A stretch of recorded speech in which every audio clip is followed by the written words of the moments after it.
Welcome to Evergreen Speedway's Home Track Heroes on CW11. And welcome to another edition of Home Track Heroes here from Evergreen Speedway. Steve Mortland here, Tom Glithero over there. APC Auto Spa brought us a night, and the cool part about this one, it was just good old racing all night long. It was people that we're used to seeing, a lot of good races, good car counts.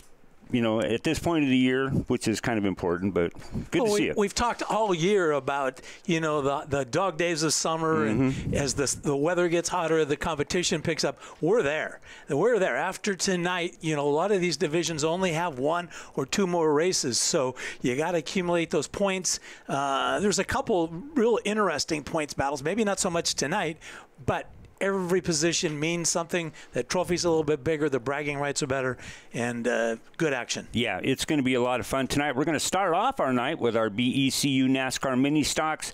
We have our Speedway Chevrolet Pro late models to close out the show for a 50-lap main event, and we also have our NASCAR street stocks along with our Outlaw Figure 8 division tonight with a fairly decent car count. A couple of interesting twists in some races tonight. A couple of them have father-son duos going at it, one of them for the first time, so we got a lot to do, so let's get to it.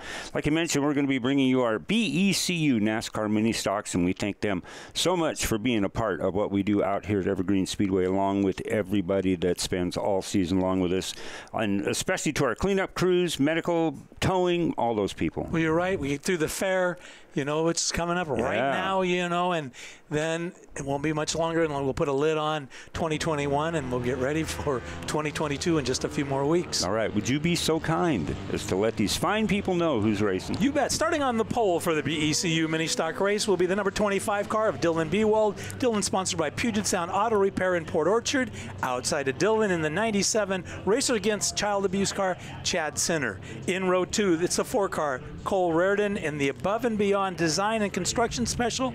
And outside of him in the 521, the Luna Local 292, it's Mike Jensen. Tom missed the obvious on the pole, the Smoky Point Concrete sponsored Mack Concrete truck that's on the pole for this one, but he'll grace off. But thanks to Smoky Point for being a part of our show tonight. Let's go back. You won't pass him tonight. No, you won't pass him. In the number 18 car on the inside, Lane Sunholm in his Foss Motorsports Ford.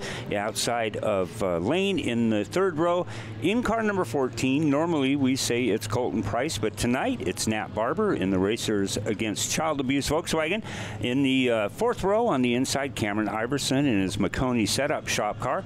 Outside of Cameron in the 23, Ellie Musgrave and the Tracy and Annette Gregg along with Team Nelson Earthworks sponsored cars. Final row, Doug Hines in his Roller Associates car, Cassidy Sunholm in the 7, and we are underway. 30-lap feature for our BECU NASCAR mini stocks. Right now, Dylan Bewald jumps out to a very, very short lead over Chad Sinner in the 97, followed by Cole Reardon in that 4-car. These guys that are up front right here, they've been there all year, pounding on it, doing a great job. The car has, the 97 has, but the driver is absolutely brand new, and boy, I have much respect for Chad Sinner. We talk about him every time the Legends are on, in that green number 11C Legend, and he has got the opportunity. As Bewald just heads right up on the top of turn 4, manages to make it down back and keep it on all 4, and off he goes. There's a good shot of Dylan. Let's see if he goes off, and no, he's going to hang out there 2 laps in, and we are back underway. That was kind of a weird spot for that car just to turn right and head off the bank, so I'm not sure if he's got maybe a braking issue or something like that, but you know, hopefully he'll get that thing kind of figured out and he can work his way back up to the front. But you know, this division has had a nucleus of cars that have been really good. The driver's been really good. You know, we said that Nat Barber is in that 14 car, normally driven by Colton Price. Colton Price, the points leader with 524 points. In second, it's Mike Jensen, and Cole Reardon in 3rd. So Colton has a 54-point lead. over Mike Jensen, 84-point lead over Cole Reardon. Well, I tell you, though, the dominant car all season long, as that car was in the 2020 season with a different driver, Lane Sunholm in that number 18 car. That car is absolute. Well, Lane's talent obviously speaks for itself, as it has for many, many years out here.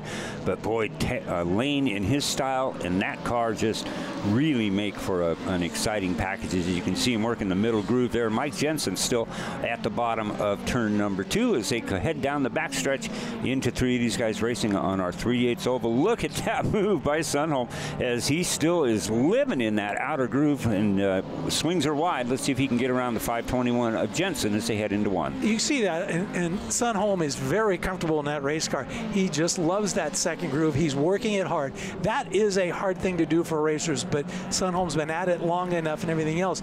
Jensen in that 521, making his car as wide as possible, not doing anything wrong, but he's certainly not giving Sunholm a lot of space on that outside. So you can just see Jensen doing a great job. Sunholm in the 18 car moving in the second, trying that big thing on the outside, elbows up, sitting down in that seat, doing everything he can, trying to get by Mike Jensen. I kind of had to wonder what it must have felt like for Nat Barber about a lap and a half or so ago as he's getting underneath the car he normally drives. You got to give him focus points for not freaking out on that one. That was pretty good. Nat Barber in a car that he knows very well. He's driven it a lot, but he's normally behind the wheel of the number 97. And here he goes. Look at that move on the outside by the 18 of Lane Sunholm. Cole Reardon in second. Mike Jensen drops that left rear off the track, gets her straightened back around, but pretty even distance, about 3 car lengths in between Sunholm, Reardon, and Mike Jensen as they come out of turn 4. Probably a little frustrating for Jensen. Here he is leading this race, and all of a sudden one by on the outside, one by on the inside. He's the proverbial meat in the sandwich, as the saying goes, and now finds himself back in 3rd spot. Sunholm up front.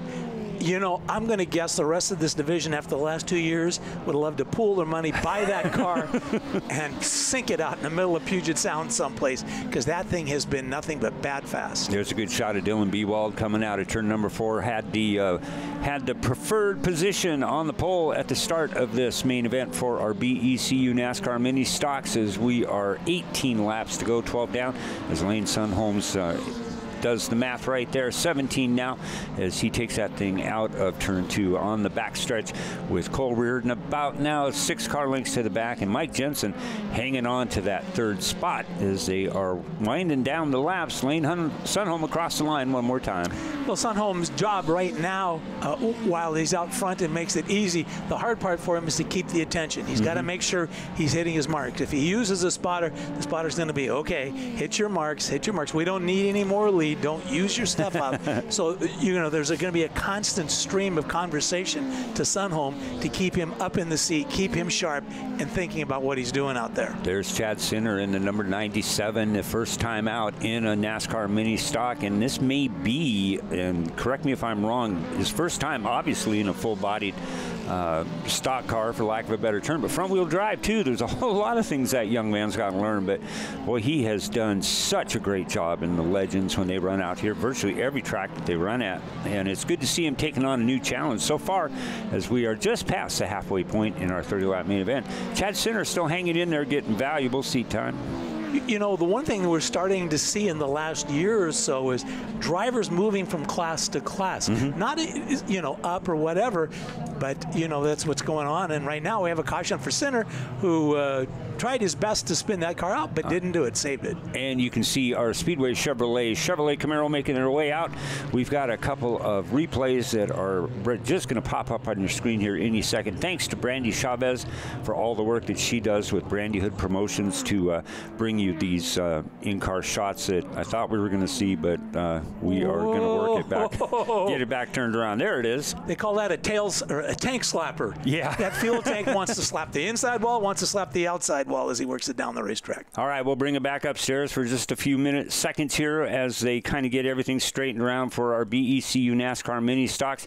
Like I said, it's kind of cool that we've got a little bit of mix-up. Drivers and different car numbers. Hopefully we don't mess it up too bad. Well, and we've seen drivers move from street stocks into figure-8 cars, and we've seen a Pro late model driver in a figure-8 car in a Stinger 8. and back and forth with the Legends and the 4-cylinder mini stock. So it's really cool, and it's good experience for drivers and a lot of fun times for them as they get some experience. The only thing we have not seen is Dawson Cox in a BECU NASCAR mini stock. We may. You never know. It could happen before the season's done. All right, there we go. Let's get them lined back up. It's Lane Sunholm down on the inside, Cole Reardon up on the outside. Mike Jensen still hanging in that third spot here as we are just a lap past the halfway point. And let's see, Cole Reardon, or excuse me, Nat Barber in that 14 car. It already got me messed up. I almost went with Colton, but thankfully caught myself, and that's your second row. Pace car pulls off. Lane Sunholm will be charged with getting him to the start-finish line. And as they come off turn 4, you can see them. They'll start picking up the throttle. NASCAR officials very, very carefully watching that to make sure no one gets an advantage. But that was about as good a start as you do. Those cars were side by side as they crossed the start-finish line, and they'll come down to complete. Well, right now you can see Reardon taking a peek on the inside as Sunholm gave him just a little bit of exposure, room to get through there, and then he pulled it back down. Kind of cool to see Dylan Bewald, who started in the front row, went all the way to the back into the top 7 right now, working his way forward. So a good job to get that car back up front. Important because he currently sits 4th in points. Yeah, that young man is always just giving it everything he has with whatever he's been tasked to drive with. There's a good shot of the 10 car and the 29 Dylan Bewald, like Tom just mentioned, working down on the inside outside of Cameron. Outside in the 10 is Cameron Iverson. There was a little bit of a shot of Ellie Musgrave in her AMC Pacer, which is pretty cool to see an AMC Pacer out there in our mini stock division, as these two, the 10, Iverson, and the 29, still battling as they head out of 1 and into 2. Most all of these cars front-wheel drive, except the 18 car driven by Sunholm, a Ford Mustang, so it's a rear-wheel drive car, but just kind of a fun class. And there's a little bit of creativity that's allowed in this class, and design and some of the things that they're able to do. And over the years, the NASCAR mini stock class has put a lot of drivers into pro and super late models. Yes, they have. Here they go now out of turn 4. Now we've got 10 laps to go. There's Lane Sunholm by about a 10-11 car length lead over Cole Reardon in his familiar number 4. Mike Jensen still doing a good job in that 3rd spot in his car as they are equally spaced coming out. Here comes the 14 of Nat Barber in that 4th spot, and boy, I tell you, he was just looking for any type of advantage he could get and get around that 520. And he would love to have made a podium in a car he hadn't been in all season long. Well, and I'm sure Nat was thinking that he was going to drive that 14 car, gave up the seat for his car, because that 14 car has, you know, especially early in the year, it was on rails. That thing was flying. It was. That thing was impressive. And I've just got to believe that right now Colton Price, who's at a wedding,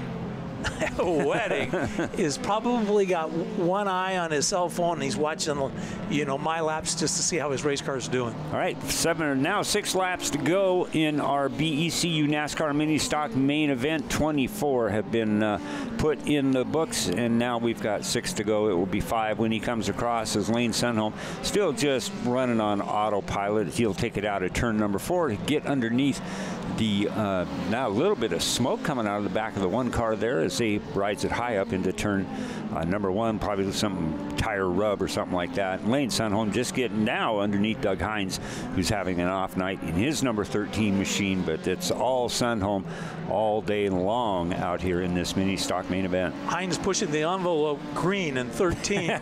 Green supposedly a bad color for racing, but as I was once told, you race for money, money's green. That's right. Green is okay, but it's good to see him out there. And Sunholm just, you know, for three more laps, we'll put another one in the books for a great season. He's not in the top 5 in points because he missed races early in the year. So, obviously, if he'd have run those races, he probably would be up there contending for the championship. All right, it's all a matter of time before Lane Sunholm brings that number 18 forward across the start-finish line, pick up another main event win in the BECU NASCAR mini stocks, as you see him popping out at turn number 2 and down the backstretch. Just if he didn't have that net, I'm sure you'd probably see his left elbow hanging out the side of that car and just finding a radio station to listen to.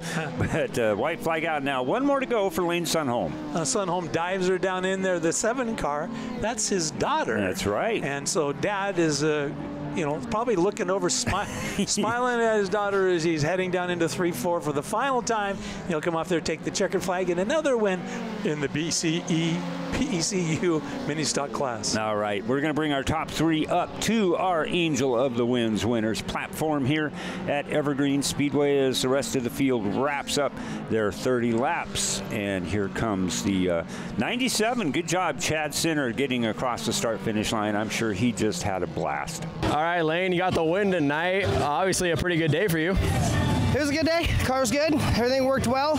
We just kind of sat around and did some setup, and it was kind of a dream day. Who all need to thank for the work on this awesome 18 car? JNR Truck Rental has been helping us out. Lang Auto, Foss Motorsports, J2, DeYoung Inc., Joe's Racing Products. I mean, I can go on all day. All right, Cole, you got second place tonight behind that 18 car. What's it going to take to get by him for a podium finish?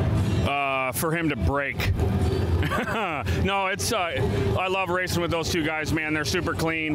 That's my first second place in a mini stock. I got a bunch of thirds and a bunch of firsts, and that's the first second I got, so I'm pretty stoked. Good racing. Who do you need to thank for all the work on this 4 car?